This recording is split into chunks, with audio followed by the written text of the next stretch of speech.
Okay, I'd like to use this as a backdrop to talk about the last words of Yeshua, the real name, way you pronounce the name of Jesus. The letter J didn't appear in the English language till the 1500s. So Jesus had a few things to say before he gave up his spirit to go save us all. So let's go over, and there's some misunderstanding about his last words. So he cried out.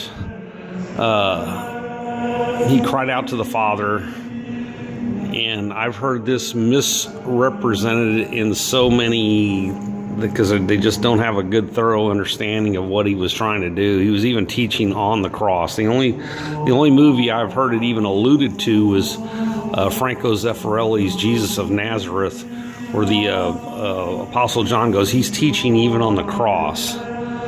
So what is he? What are some of the last words he says is, my God, why hast thou forsaken me? Well, I've heard it, but anyway, most 90% of the teaching on this is false. He's pointing you to the Crucifixion Psalm. So Psalm 22 is a description of a crucifixion, and it starts off, my God, why hast thou forsaken me? And it talks, it basically describes what happens to him on the cross. His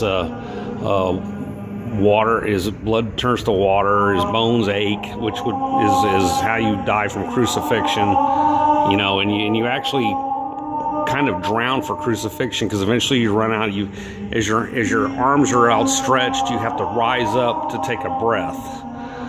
Now he was pierced in the side, and the water came out of his side, but the last couple of words he was saying, my God, why hast thou forsaken me, was him pointing to the Crucifixion Psalm and fulfilling prophecy. He was pointing to them so that they would know that he was the Messiah.